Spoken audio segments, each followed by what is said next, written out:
Good afternoon, everyone. It is wonderful to see so many people who share my excitement with the outcome of the last election.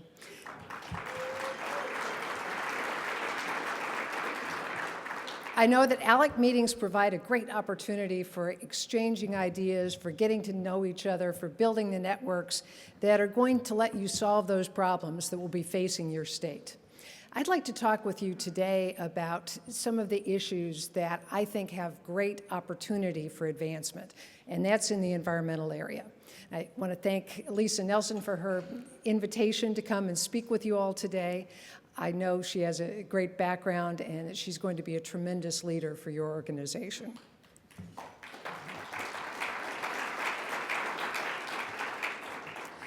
Although I'm best known for my role as Secretary of the Interior, my roots are really in the state. I served as Attorney General of Colorado for 8 years and was really on the forefront of dealing with issues of federalism, with that constant day-to-day back and forth between the states and the federal government.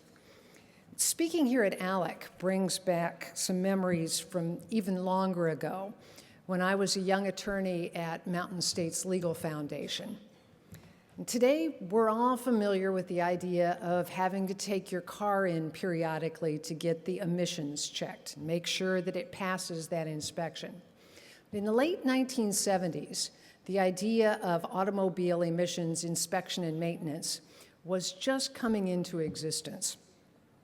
And in typical EPA fashion, they went about requiring inspection and maintenance by saying it has to be done in exactly the way that EPA wants to see it done.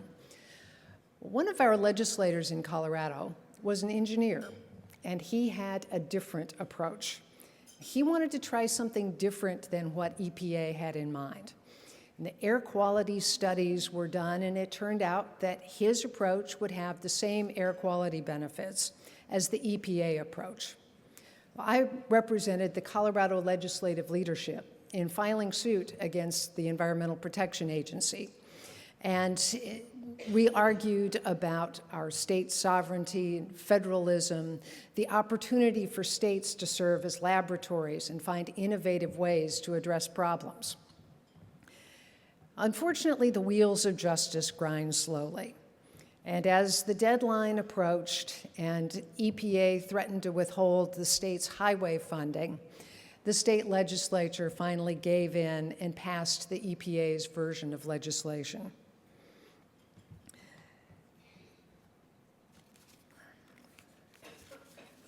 Well, that same story has played out time and time again in state after state over the past decades.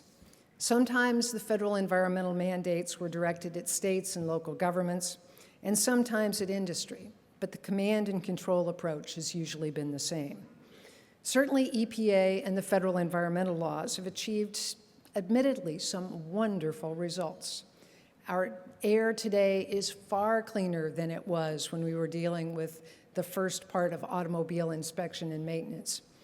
Our rivers now teem with fish where once they were polluted. We no longer dump hazardous waste by the roadside. This heavy-handed approach has achieved results. But was it the best or the only way to achieve results? The idea is deeply ingrained in public debate that only coercion can cause people to act in an environmentally responsible manner. Oftentimes, the difference between liberals and conservatives is not how much they treasure environmental benefits, but how they regard the tools by which those benefits are achieved.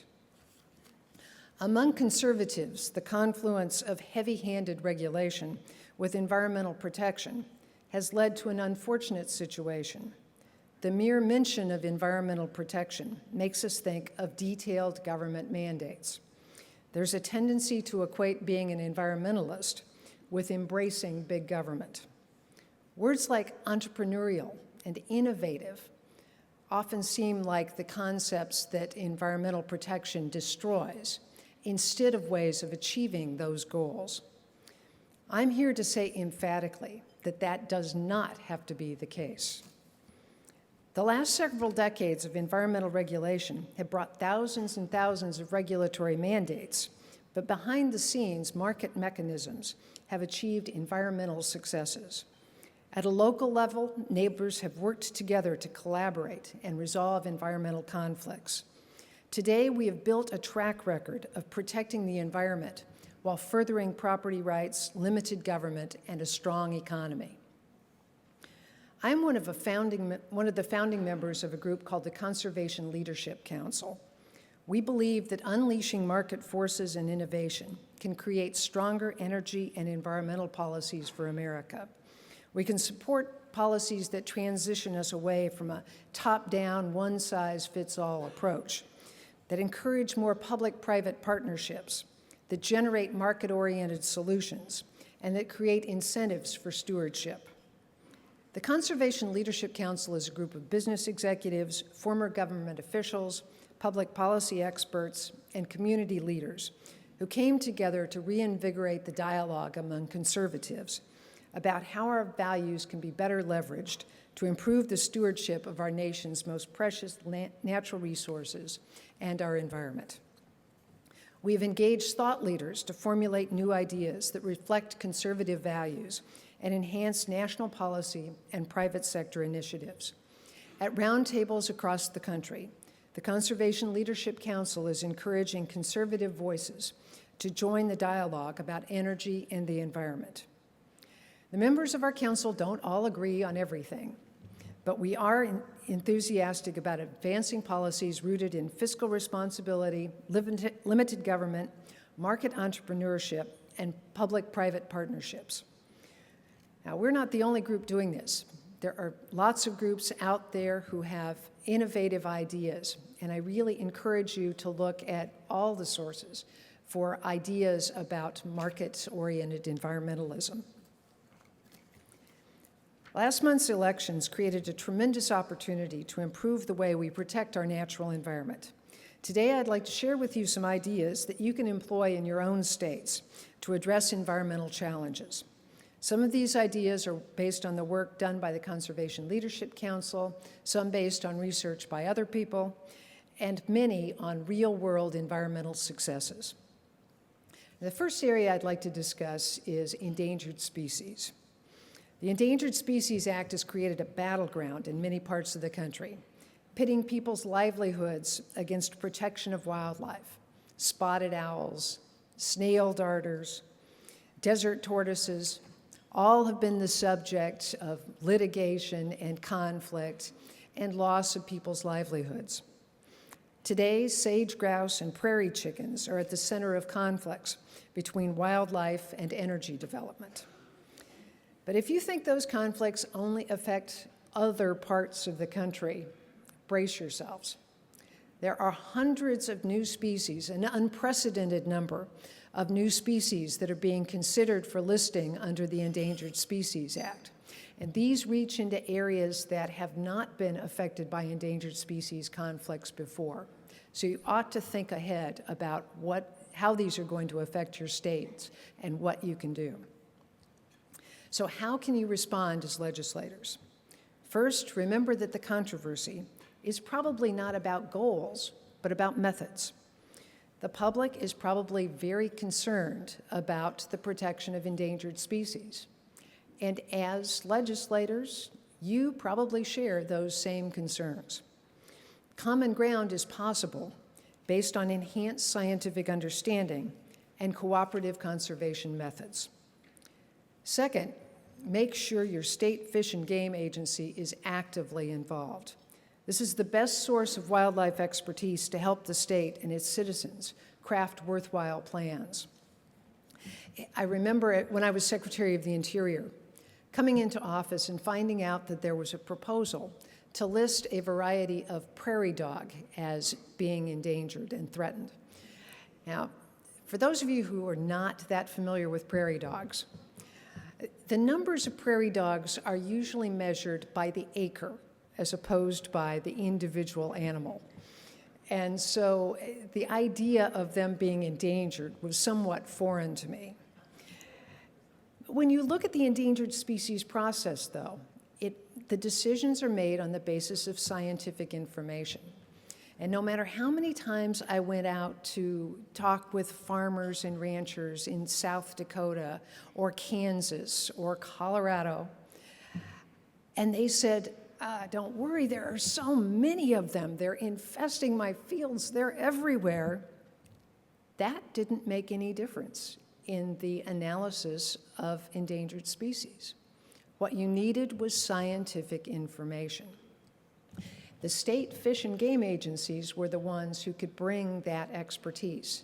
They were able to provide information about prairie dog populations and trends, to look at ways of encouraging prairie dogs to continue to exist in the right places, and to formulate some ways to deal with the federal listing. And so the federal listing was ultimately denied based on that information.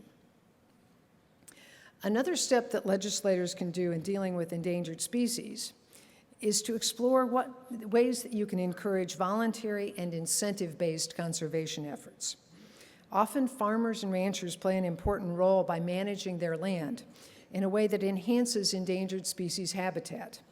They can be paid for providing ecosystem services in the same way they can be paid for raising crops.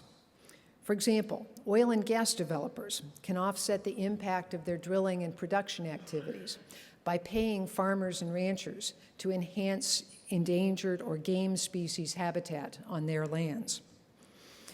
Over the past several years, Texas has developed a successful approach for handling the conflict between agricultural and energy activities on the one hand and the dunes sagebrush lizard.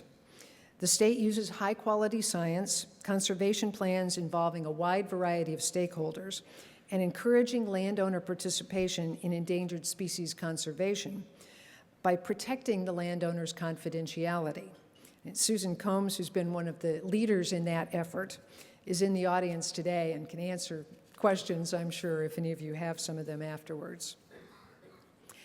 Near Mobile, Alabama, I visited a place where a mitigation area had been established for a variety of tortoises. They were threatened because real estate developers were coming into an area and disrupting their habitat. So they came up with a plan to create a haven for the tortoises, some land that really provided the kind of environment that they needed.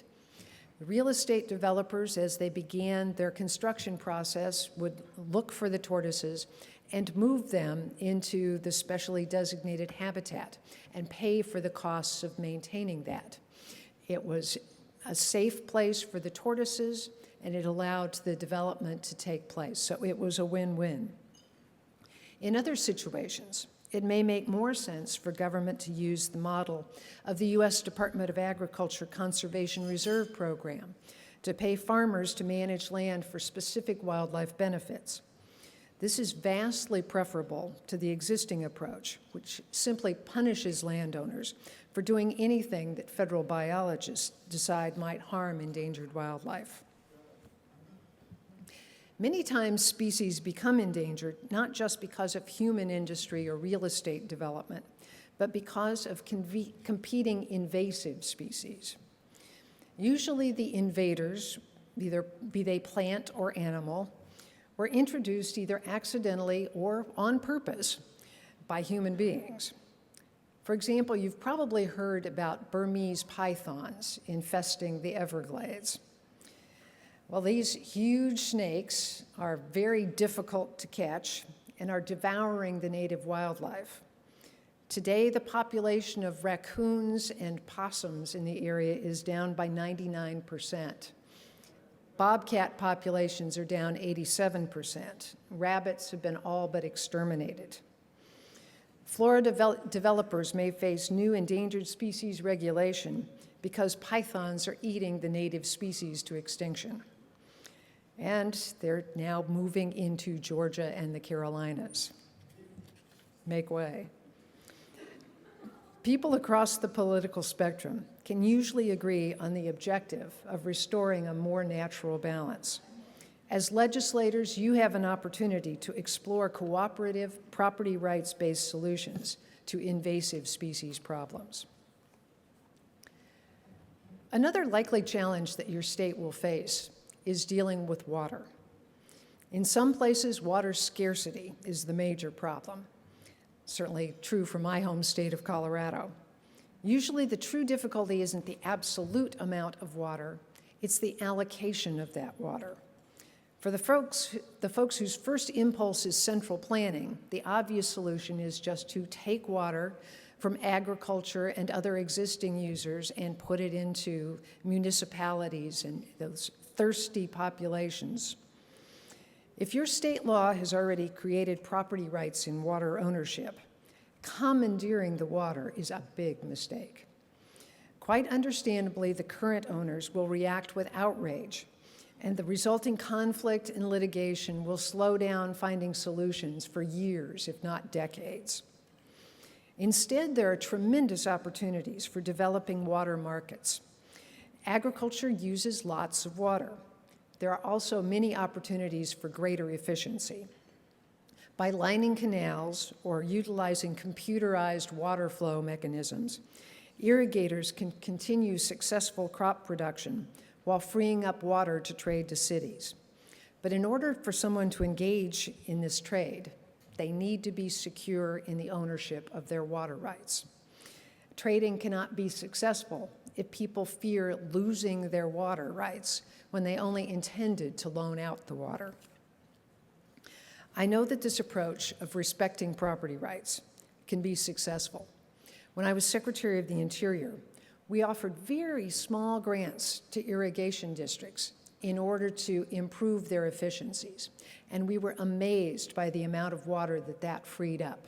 And that water could then be traded to cities or could remain in the stream to enhance fish populations. To resolve interstate controversies over the Colorado River, where the Secretary of the Interior is manager of the allocation between the states, I encouraged California to clarify water ownership within its boundaries. As a result of this clear delineation of property rights, the largest agriculture to urban marketing ever in history took place, and San Diego users benefit. Another important water issue that you may face is the handling of wastewater. In many places, the infrastructure for wastewater management is decaying, or it may not be growing fast enough to meet new population growth. One way to address these problems is to build expensive new treatment facilities. An alternative way is to enhance wetlands and wild areas to naturally scrub the pollutants from water. Downstream from Las Vegas, there's a surprisingly large and verdant wetlands area. And the water is supplied by outflow from Las Vegas, from their stormwater and from minimally treated sewage water. Mother Nature handles the rest of the purification process. As a result, wildlife and birds thrive in a wonderful natural environment, and the taxpayers saved millions in infrastructure costs. More broadly, urban greening offers many opportunities to offset infrastructure and environmental compliance costs. For example, planting trees in some circumstances can qualify for ozone offsets. It can improve stormwater control. Green areas can reduce non-point source water pollution and become a part of a water quality trading scheme. Wetlands are sometimes more effective protection against flooding than concrete barriers. The City of Philadelphia provides an example of how green solutions can be beneficial and can save taxpayer money as well. Philadelphia faced the problem of rainfall triggering sewage overflows that violated the Clean Water Act. The obvious option was to build a system of tunnels to handle the overflow at a cost of $6 to $8 billion. Instead, the city created a plan to replace a third of the city's concrete with permeable surfaces. Increasing vegetation would improve air quality and provide social and economic benefits, as well as address storm management. Instead of spending billions to construct tunnels with little visible benefit for citizens, the city calculated it could spend just $1 billion and improve the city's landscape and lifestyle at the same time. Unfortunately, the regulatory structure does not yet easily lend itself to such a win-win approach. This is clearly an issue ripe for public improvements and solutions that can be championed by conservatives with new policies. These are just a few examples of the ways in which the kinds of values that we have, property rights, entrepreneurship, market mechanisms, individual responsibility, local involvement, collaboration, public-private partnerships, can be used to solve environmental problems. We now have the track record to show that those are not just theories, those are reality. They really exist, they really can work. You are the ones who can make it happen. I urge you to take these ideas and put them to work in your states. Thank you.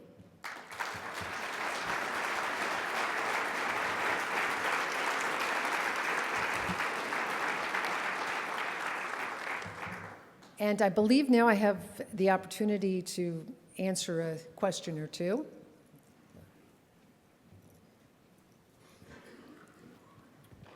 Thank you, Madam Secretary. Ken Ivory, representative from Utah. Yesterday, we had a panel discussion breakout where we had representatives from Utah, New Mexico, and South Carolina talking about how under increasing federal control of 1/3 of the nation's real estate, access is being restricted, health is diminished, and productivity is depressed, and that the statehood terms, the statehood enabling acts, are the same: Utah, North Dakota, Colorado, Nebraska, and that it was already been done before. Illinois, Missouri, Florida were 90% federally controlled for decades at one point. They rallied together and compelled Congress to transfer their lands. So I guess the question is, now there's a movement in the West and beyond throughout the nation to secure the same statehood terms to the Western states. Do you support that movement? And in your advice and experience, what do states need to do to compel Congress to honor the very same statehood terms that they already kept with all states east of Colorado? I have to admit, I'm somewhat hampered by experience. I've seen that same effort take place in your state of Utah. Project Bold, back in the Reagan administration, was an attempt to consolidate checkerboard lands that are essentially federal lands interspersed with state lands and private lands. And even during the Reagan administration, I'm afraid that went down in flames. And so I think you really need to explore some sophisticated approaches that can provide benefits that are more obvious to the public. I think a lot of people are really concerned about the notion that anything that's not in federal ownership is immediately going to be paved over. Clearly, that's not the case, but that's the concern you need to address. And with an issue dealing with public lands, it's not just the people of Utah who need to be assured that it can work, but the people of New York and California and so forth. So it's a real uphill battle.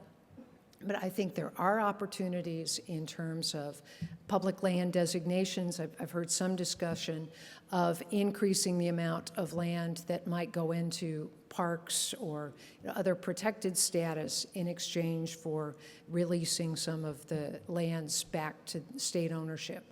You might look at some opportunities for shared management of those lands, and especially in the checkerboard lands. So I think those are some opportunities. One of the things that we tried at Interior, and unfortunately were not successful, it was to follow along the example of the Southern Nevada Public Lands Management Act. That's in Las Vegas. And surprisingly, one of the original sponsors of that was Senator Harry Reid. You might think would be a real opponent, but what that does is, because Las Vegas is completely surrounded by Bureau of Land Management lands, they came up with a concept of auctioning off some of those lands with all of that money designated for either conservation use or land acquisition of sensitive lands or things that would have an immediate benefit in the local area. Well, as a result, they got the support of environmentalists as well as of the real estate developers and of the local community. As a result of those sales, there have been, I think at last count, over $2 billion, which is huge in the context of public land management budgets, go into conservation efforts. And so that's the kind of sophisticated approach and localized, really targeted approach that I think might be successful.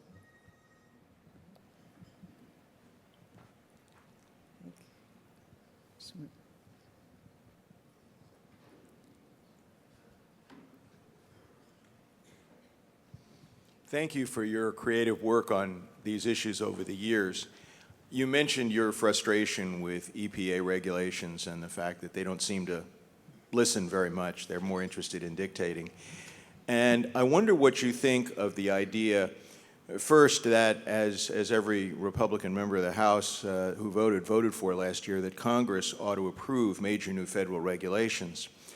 And second, the idea that just as states originally 200 years ago got together and persuaded Congress to propose the Bill of Rights, that if 2/3 of the states actually agreed on an amendment they wanted, they might be able to persuade Congress to propose, as our group supports, a regulation, a freedom amendment to require that Congress approves major new federal regulations. I do think it makes a tremendous amount of sense to have Congress, as the representatives of the people, exercise control of government. And so much of government today is driven by regulation. It certainly makes sense for Congress to play a role in that. So I think that makes a lot of sense. And whatever the mechanism is for getting that done,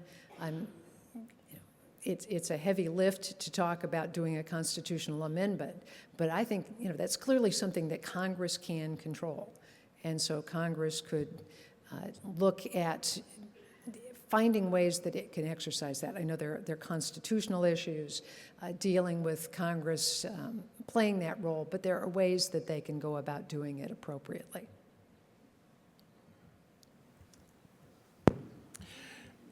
I thank you as well for your work, all the way back to the Mountain States Legal Foundation. Kevin Lundberg from the Colorado Senate. I've got another simple question, and that is, how about devolving the responsibilities and the authority of the EPA to the states? Well, again, that's a heavy lift, and having been in the battles of trying to craft public policy, I think there are ways in which you could go about doing that in a way of returning more control to the states and allowing more state innovation. The problem is not with EPA setting standards, figuring out what the health benefits or detriments would be of various levels of pollution. The problem is with EPA being the one deciding how that's going to be implemented all across the country. And I think targeting something that would give more flexibility to the states and let the states come up with their own solutions is really something that makes sense.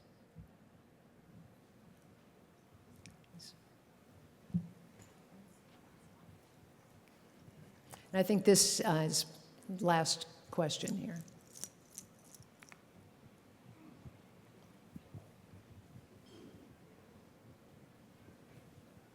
Thank you, Madam Secretary, for taking my question. Warren Gruen, representative from New Hampshire.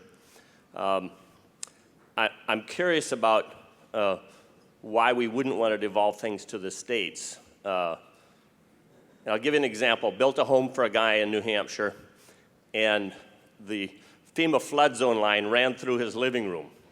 So he had to get flood insurance on his house. He had a small stream about 100 feet from his house, but it was also 30 feet below his house. But some bureaucrat in D.C. has just drawn lines on a piece of paper, and his house is on the high spot of his land. So if his living room was flooded, his entire land was flooded.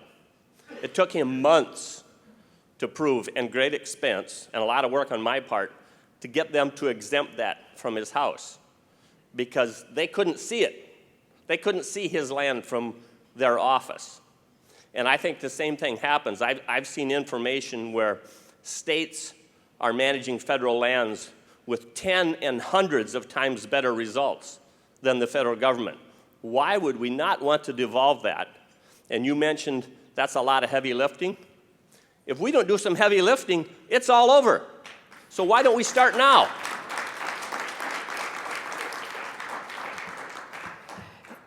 I agree that states and local communities have tremendous success to show for their management efforts. You know, when I was Secretary of the Interior, I always felt like I could sit behind my desk in Washington and I might be able to do a pretty good job on figuring out how the land ought to be managed in Colorado, my home state. But I didn't know how to manage land in Alaska or New Hampshire or Florida in the same way.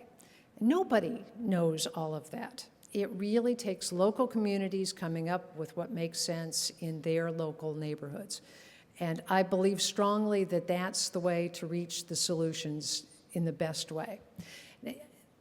I think many times we're tempted to try and make huge changes and overlook the changes that you can control and that you can make today.